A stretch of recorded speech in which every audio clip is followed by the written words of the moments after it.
आज हम एक नया टॉपिक शुरू करने जा रहे हैं। हमने पहले 57 की क्रांति पढ़ी कि किस प्रकार हमने अंग्रेजों के खिलाफ 1857 के अंदर तख्ता पलट करने की कोशिश की थी। हम और पढ़ रहे थे किस प्रकार हमारे किसानों ने अंग्रेजों के, राजाओं के, सामंतों के, जमींदारों के, जागीरदारों के, साहूकारों के खिलाफ आंदोलन चलाए थे। किस प्रकार हमारी जनजातियां थी वो न्यू एडमिनिस्ट्रेटिव सिस्टम के अंदर सेट नहीं हो पाई थी, उसके खिलाफ उन्होंने आंदोलन कर दिए थे। आज हम पढ़ेंगे कि किस प्रकार लोगों ने अपने अधिकारों की प्राप्ति के लिए, रेस्पॉन्सिबल गवर्नमेंट के लिए आंदोलन किए थे। राजनीतिक जन जागरण पढ़ेंगे हमने जो किसान आंदोलन और जनजातीय आंदोलन पढ़े थे, कहीं ना कहीं वो आर्थिक मांगों से संबंधित थे, इकोनॉमिक डिमांड्स उनके अंदर ज्यादा हुआ करती थी। आज हम पढ़ेंगे कि लोग पॉलिटिकली भी किस प्रकार अवेयर हो रहे थे, पॉलिटिकल अवेकनिंग लोगों के अंदर बढ़ रही थी। वो कौन से संगठन थे जिनके माध्यम से पॉलिटिकल अवेकनिंग बढ़ी थी, उन लोगों द्वारा क्या प्रयास किए गए, वो तमाम बातें आज पढ़ने की कोशिश करेंगे। हम आज से शुरू करेंगे, अगले 3, 4, 5 दिन के वीडियो लगेंगे जिनके अंदर आएंगे। और आप मेरी बात का यकीन मानना कि आप पिछले कुछ सालों के पेपर उठा के देखना, इस टॉपिक से कंपल्सरी क्वेश्चन हो गए हैं कि इस टॉपिक से तो क्वेश्चन आएंगे ही आएंगे। खूब सारे समाचार पत्र होंगे, खूब सारे संगठन होंगे, थोड़ा सा ध्यान लगा के आप ध्यान देना। वही जो दिलीप सर कहते हैं वो बात कि जिस टॉपिक को पढ़ने में ज्यादा जोर आता है, इसका मतलब वह टॉपिक ज्यादा अच्छा है, वहां से क्वेश्चन आने की संभावना ज्यादा रहेगी। तो हम आज वो बात करते हैं। लिखा हुआ आपके सामने टॉपिक कि राजस्थान में पॉलिटिकल अवेकनिंग, राजस्थान में राजनीतिक जन जागरण। पहले मैं 2-3 वो संगठन बताऊंगा जिनके माध्यम से राजस्थान में राजनीतिक जन जागरण का प्रयास हुआ था। देखो, मैंने 2 संगठन आपको बीच बीच में नाम बताए थे। किसान आंदोलन चल रहे थे तो 2 संगठनों के नाम तो विशेष तौर पे आ रहे थे। मैंने कहा था मैं आगे इनके बारे में बताऊंगा आपको। एक संगठन था राजस्थान सेवा संघ, एक संगठन था राजपूताना मध्य भारत सभा। आज पहले तो इन 2 संगठनों के बारे में मैं और बताता हूं कि आप इतने दिन से सुन रहे हो, आपको भी लगता होगा कि यार सर बता ही नहीं रहे संगठन किसने बनाया, क्या बनाया। आज अपने इनके बारे में पढ़ लेते हैं। चलो, पहले एक संगठन वही आपका राजपूताना मध्य भारत सभा है। राजपूताना मतलब राजस्थान, मध्य भारत मतलब मध्य प्रदेश। राजस्थान और मध्य प्रदेश के जो कार्यकर्ता थे उनके द्वारा कौन सा संगठन स्थापित किया गया था। भारत में मैंने बताया कि अंग्रेजों के समय 2 प्रकार का भारत हुआ करता था, एक ब्रिटिश इंडिया, एक प्रिंसली स्टेट्स। ब्रिटिश इंडिया में अंग्रेजों का डायरेक्टली अधिकार हुआ करता था, प्रिंसली स्टेट्स में राजाओं का अधिकार हुआ करता था और अंग्रेजों की उनके साथ में संधियां हुआ करती थी। ब्रिटिश इंडिया में अंग्रेजों के खिलाफ एक बहुत बड़ी पार्टी बन गई थी, इंडियन नेशनल कांग्रेस, और वो लोगों के अधिकारों के लिए आंदोलन चला रही थी। अपने यहाँ पे कोई पार्टियां थी नहीं, अपने वाले लोग भी कांग्रेस के अधिवेशनों में जा जाके वहां पे बात सुना करते थे। फिर अपने वाले लोगों को लगता कि यार अपने बार बार कांग्रेस के अधिवेशन में आके यहाँ पर बात सुनते हैं, क्यों ना अपने खुद एक संगठन बनाया जाए, उस खुद के संगठन के माध्यम से और चीजें की जानी चाहिए। तो हमारे लोगों ने एक संगठन बनाया, वो संगठन था राजपूताना मध्य भारत सभा। 1918 में यह संगठन बना था। 1918 के अंदर यह संगठन बनता है। हुआ क्या था, 1918 में कांग्रेस का एक अधिवेशन हुआ था दिल्ली में। कांग्रेस का सेशन था, कांग्रेस का अधिवेशन था दिल्ली में। दिल्ली सेशन था वो कांग्रेस का 1918 का। 1918 का दिल्ली सेशन था। उस दिल्ली सेशन के अंदर अपने खूब सारे कार्यकर्ता गए हुए थे और उन खूब सारे कार्यकर्ताओं ने वहां पर सोचा कि क्यों ना अपने रियासतों की जनता के लिए भी एक संगठन बनाया जाना चाहिए। और रियासतों की जनता के लिए पहला संगठन कोई बना था तो राजपूताना मध्य भारत सभा ही था। लिखा हुआ स्थापना कब हुई, तो स्थापना तो 1918। कहां पर हुई, तो दिल्ली। मैं आपको इसकी जगह भी बताना चाहूंगा कि दिल्ली में भी कहां हुई। तब अपने मारवाड़ी बनिए जो थे वो देश के अलग अलग कोनों के अंदर जाके बस गए थे। हमने पढ़ा भी था कि उनके बसने के कारण क्या थे, पर उन बनियों में भी कहीं ना कहीं राजस्थान के प्रति भावनाएं थी। और उन्हीं में एक बड़े व्यक्ति हुआ करते थे, जमनालाल बजाज, जो उस समय कांग्रेस के एक बड़े नेता हुआ करते थे, गांधी जी के खास सहयोगी हुआ करते थे। बजाज जी को लगता था कि यार कांग्रेस अंग्रेजों वाले भारत में तो आंदोलन चला रही है, पर हमारे राजस्थान में राजाओं के खिलाफ आंदोलन कौन चलाएगा। अंग्रेजों वाले भारत में तो कांग्रेस जनता की मांग करती है, हमारे राजाओं वाले भारत में, हमारे राजस्थान में वहां जनता की बात कौन करेगा। इसके लिए बजाज जी एक ऐसा संगठन बनाना चाहते थे। दिल्ली में चांदनी चौक नाम की जो जगह है वहां पर एक मारवाड़ी पुस्तकालय बना हुआ है। आज भी आप जाएंगे तो मारवाड़ी पुस्तकालय है। कभी आप चांदनी चौक मेट्रो स्टेशन पे उतरना, बाहर निकलेंगे तो पहले तो एक गुरुद्वारा था शीशगंज, जहां पे सिखों के 9वें गुरु तेग बहादुर जी का औरंगजेब के शासनकाल में सर काट लिया गया था, जहां पर उनका सिर काटा गया था, वहां पर गुरुद्वारा बना हुआ है, शीशगंज गुरुद्वारा। उससे आप लेफ्ट वाली गली के अंदर चलेंगे तो एक राइट हैंड साइड के अंदर एक बड़ी सी बिल्डिंग है, जिस बिल्डिंग पर आज भी लिखा हुआ है मारवाड़ी पुस्तकालय। इस संगठन की स्थापना उसी दिल्ली के चांदनी चौक के उस मारवाड़ी पुस्तकालय में हुई थी। सारी बातें याद रखना भाई, कोई कुछ भी पूछ सकता है आप में से, इनमें से।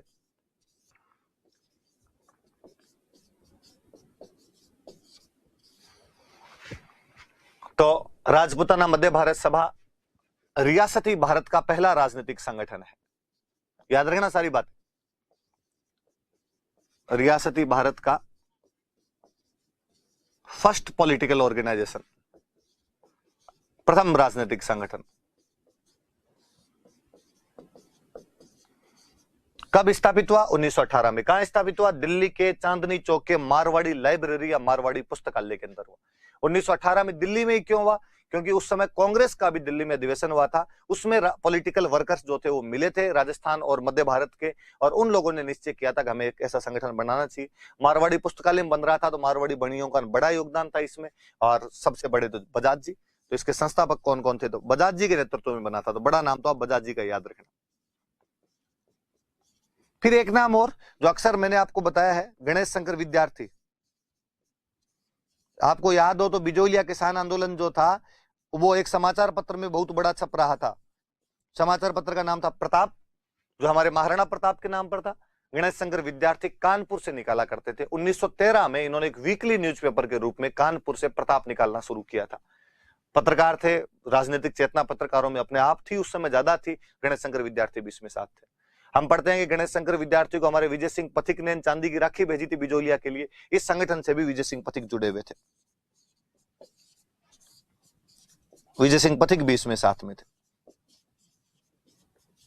एक अजमेर के आर्य समाज के बहुत अच्छे कार्यकर्ता हुए चांदकरण शारदा। मैं इनके बारे में कई बातें और बताऊंगा आपको आगे। ये दो भाई थे, एक का नाम था चांदकरण शारदा, एक का नाम हुआ करता था हरविलास शारदा।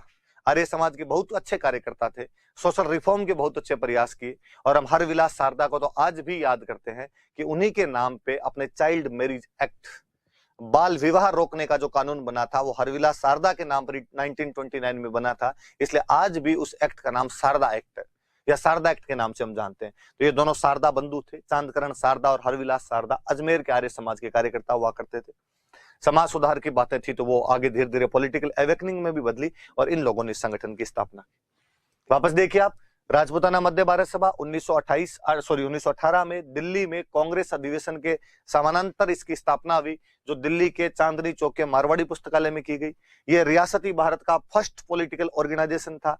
जो मारवाड़ी पुस्तकालय बना तो मारवाड़ी बनी है, याद आने चाहिए आपके। जमनालाल बजाज थे, एक बहुत बड़े पत्रकार गणेश शंकर विद्यार्थी जो कानपुर से आपका प्रताप नाम का समाचार पत्र 1913 से वीकली निकला करते थे, उसको विजय सिंह पथिक थे, चांदकरण शारदा थे, और भी खूब सारे लोग थे। ये मुख्य मुख्य कार्यकर्ता है जो इसके अंदर शामिल हुए थे। हम और पढ़ते हैं। कार्यालय कहा गया, कार्यालय कहां बनाया जाए? तो शुरू शुरू में ये कहा गया कि इसका कार्यालय कानपुर में बनाया जाना चाहिए।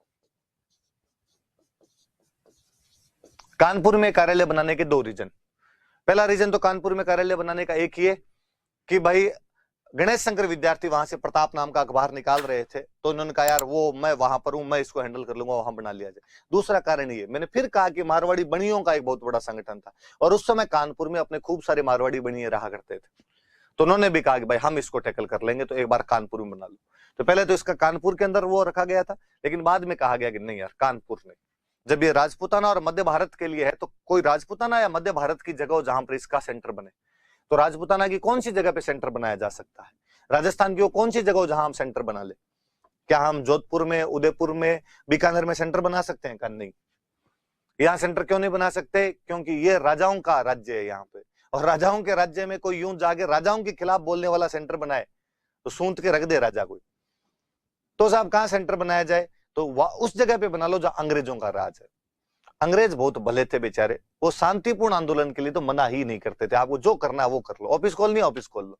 और अंग्रेजों का राज अपने अजमेर में हुआ करता था, इसलिए बाद में ये जो ऑफिस था ये कहां पे ट्रांसफर कर लिया गया था? तो ये ऑफिस अजमेर में ट्रांसफर कर लिया गया था।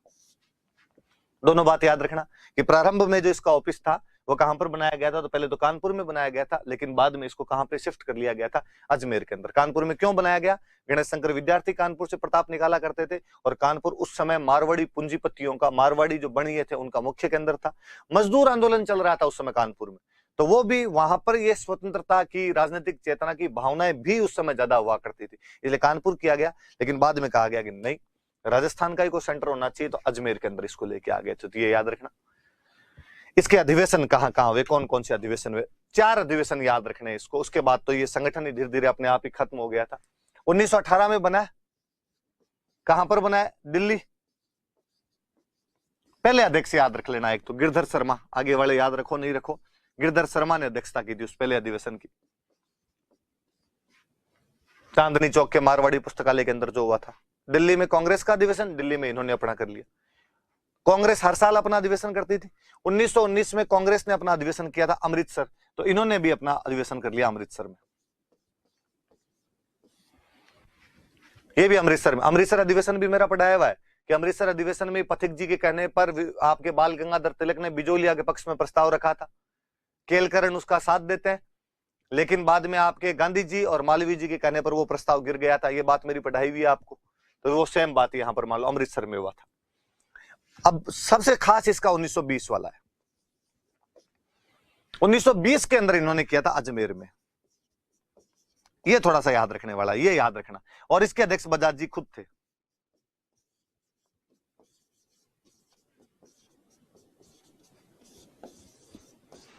ये वाला अधिवेशन याद रखना। इसको और भी अधिवेशन को याद रखने की बात इसलिए जरूरी है। अजमेर में 1920 मार्च के अंदर,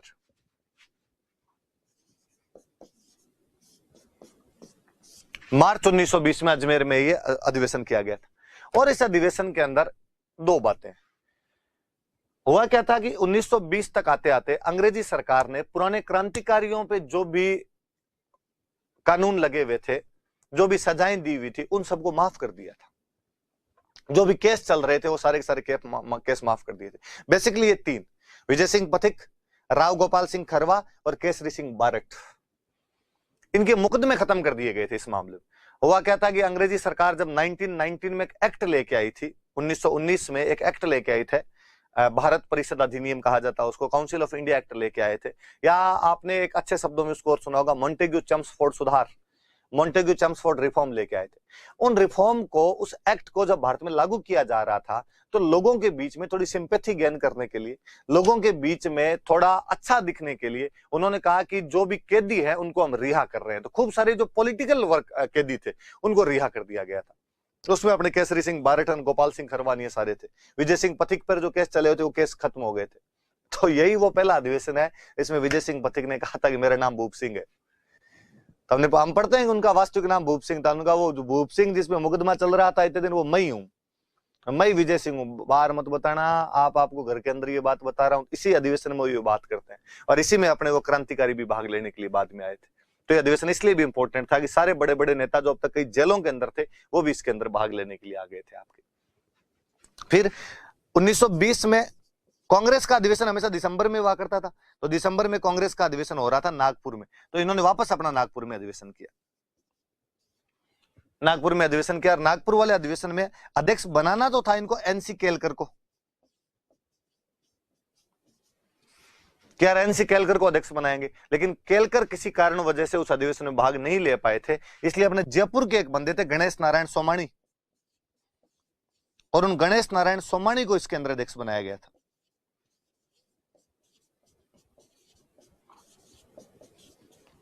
गणेश नारायण सोमाणी अध्यक्ष बनाए गए।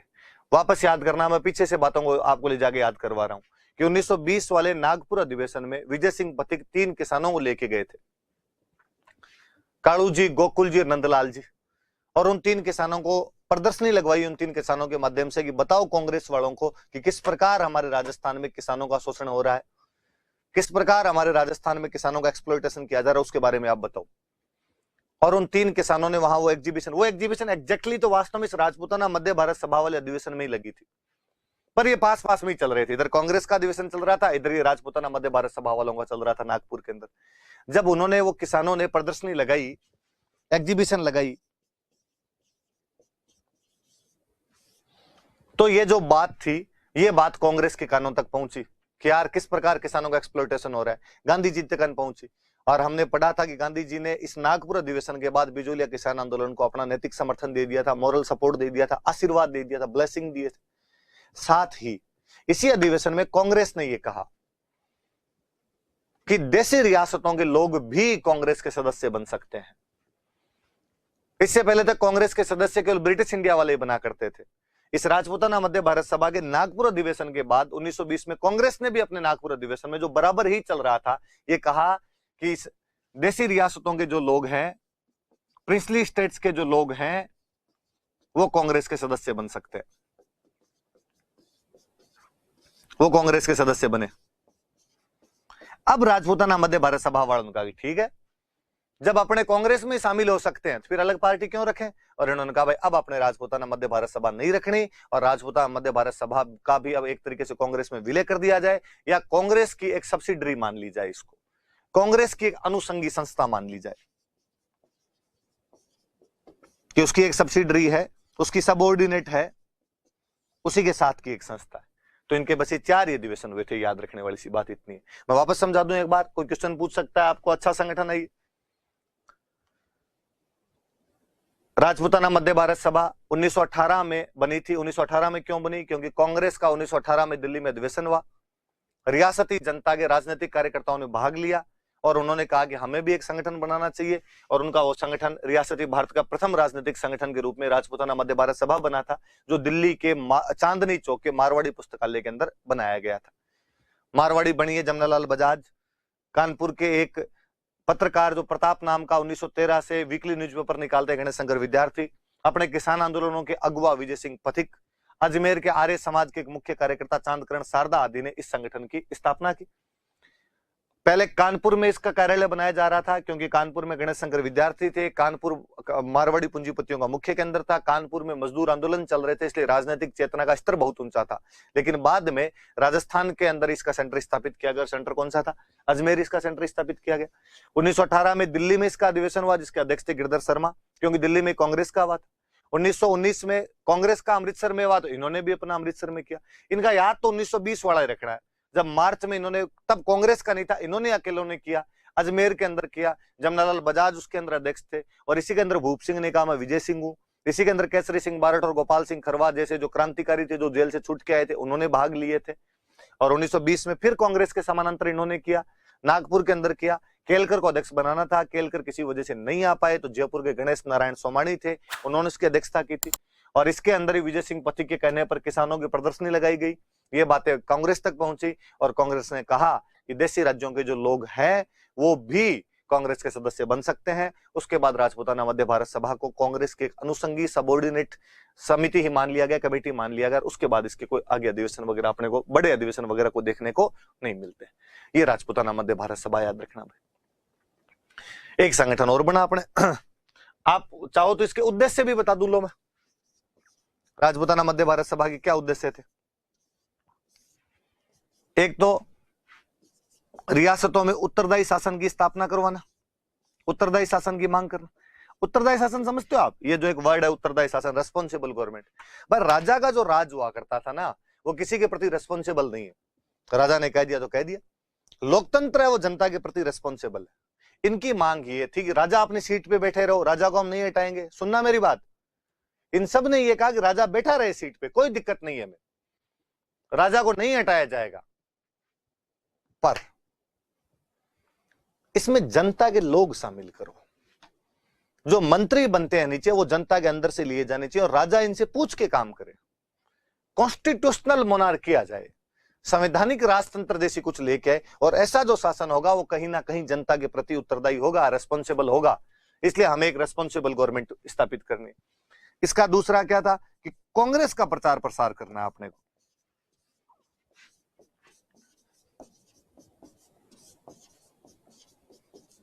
कांग्रेस का प्रचार प्रसार करना है, तो इस संगठन के उद्देश्य भी थे। तो याद रख लेना, थोड़ी सी बातें मेंस में लिखने के लिए काम आए जी, कभी पूछ ले कोई ऐसे संगठन के